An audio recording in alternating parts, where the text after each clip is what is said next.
Israeli सेना Gaza में अंदर तक घुसकर हमास से अपना हिसाब इस वक्त बराबर कर रही है।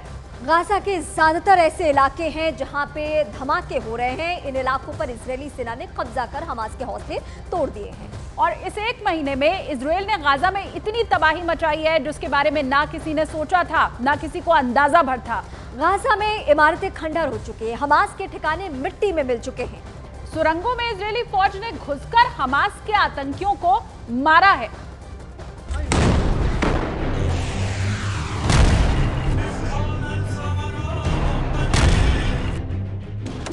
हमास की हिमाकत का इजराइल लगातार जवाब दे रहा है। हर घंटे इजराइल के बारूद से गाजा की जमीन लबरेज हो रही है। इमारतें खंडर में बदल चुकी हैं, रास्ते राख और हजारों जिंदगियां खाक हो चुकी हैं। इजरायली सेना ऐसी आग बरसा रही है जिसे गाजा में पहले कभी नहीं देखा गया। हवा से, जमीन से, सुरंग और बंकर से इजरायली सेना के जवानों को जहां जगह मिल रही है, मिट्टी में मिला देने वाले रॉकेट को गाजा पर बिना निशाना साधे दाग दिया जा रहा है।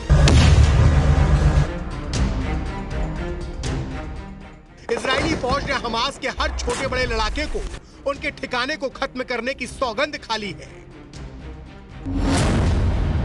गाजा पर 18,000 टन बारूद बरसाने का दावा किया जा रहा है। अल जजीरा के मुताबिक गाजा में हो रही इजरायली बमबारी से हर घंटे 42 बम दागे जा रहे हैं। 15 लोगों की मौत हो रही है, 35 लोग घायल हो रहे हैं और 12 इमारतें तबाह हो रही हैं। इजराइल और गाजा में धमाकों की गूंज सुनाई दे रही है। इजराइल की घातक मिसाइलें उत्तरी गाजा में लगातार हमास के ठिकानों को नष्ट कर रही हैं। इजरायली वायुसेना के लड़ाकू विमानों ने गाजा में करीब 150 सुरंगों पर हमला किया, जहां कथित तौर पर हमास के आतंकी छुपते थे। हमले के दौरान आतंकवादी संगठन हमास के ठिकानों को तबाह कर दिया गया और सुरंगों में रखे हथियारों को भी लड़ाकों के साथ ही दफन कर दिया गया। इजराइल ने गाजा में 14,000 ठिकानों को तबाह कर दिया।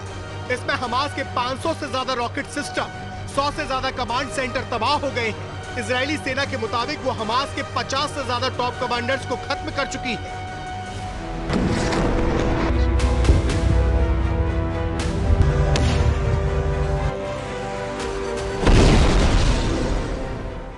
गाजा पर हो रहे इजरायली हमलों की आंच गाजा की इमारतों तक भी पहुंच चुकी है।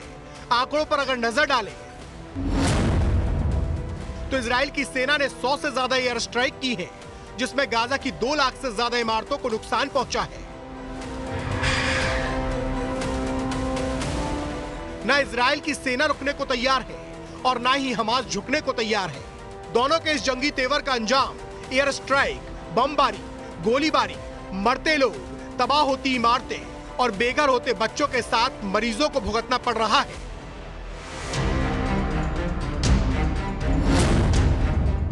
जंग से पहले हमास के पास 15,000 रॉकेट का जखीरा था, जिसमें 8,100 से ज्यादा रॉकेट्स इजराइल पर दागे जा चुके हैं। अब भी 7,000 रॉकेट बचे हैं। 2008 की जंग के वक्त हमास के रॉकेटों की अधिकतम सीमा 40 किलोमीटर की थी, लेकिन 2021 में यह बढ़कर 230 किलोमीटर की हो गई। हमास को तबाह करने के इरादे से उतरे इजराइल और अमेरिका की निगाहें इस वक्त हमास के ठिकानों और उसकी फंडिंग पर भी है। गाजा में हमास को अनगिनत सोर्सेज से फंड मिलता है। ईरान उसमें सबसे बड़ा फंड सोर्स है। हमास को जो चाहिए होता है, ईरान उसकी सप्लाई चंद घंटों में कर देता है। हमास अपनी फौज पर हर साल तकरीबन 650 करोड़ रुपए खर्च करता है। इजरायली फौज लगातार दावा कर रही है कि हमास ने ज्यादातर अपने ठिकाने स्कूल, अस्पताल, धार्मिक स्थलों के आसपास बनाए हुए हैं ताकि वो उनकी फायरिंग रेंज से दूर हो सके। लेकिन हमास की बर्बादी की पटकथा उन्होंने लिख दी है।